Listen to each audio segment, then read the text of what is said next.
Je crois qu'aujourd'hui, la CEDEAO fait face à un certain nombre de réels défis.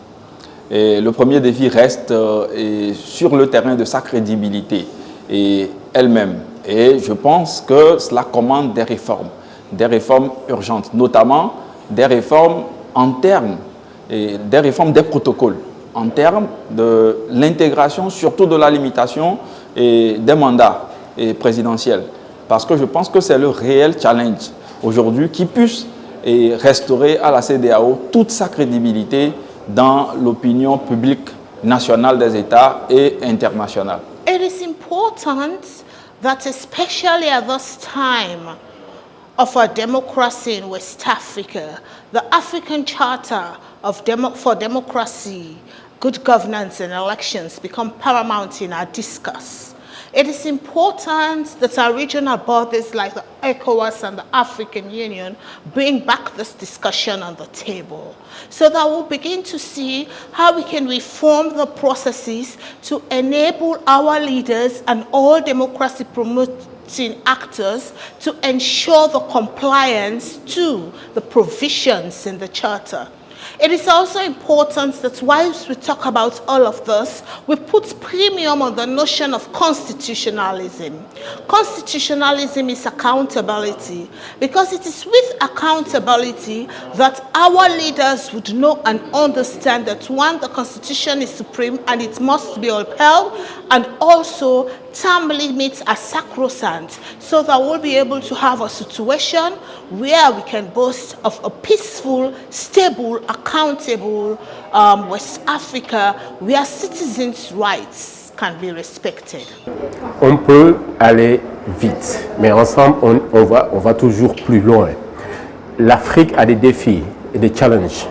Ces défis nous interpellent et ces défis ne pourront jamais être adressés pays par pays ou communauté par communauté. C'est ensemble, unis, en regroupant nos forces, en joignant ensemble nos dynamiques et en ayant une intelligence collective de la conscience démocratique africaine qu'on pourrait arriver à adresser cette question-là et à trouver des solutions. Donc, restons ensemble, unissons nos efforts, unissons nos intelligences pour qu'ensemble, qu'on puisse porter l'Afrique que nous voulons. One of the key reasons why we believe that we are having democratic retrogression is the unconstitutional change of governments. And a lot of issues related to that has been because we have had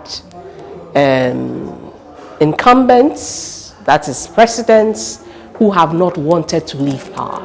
And of course, the people not wanting that, because we use elections, to get our leaders in or out, because they do not want that, then are agitated, and sometimes the military comes in.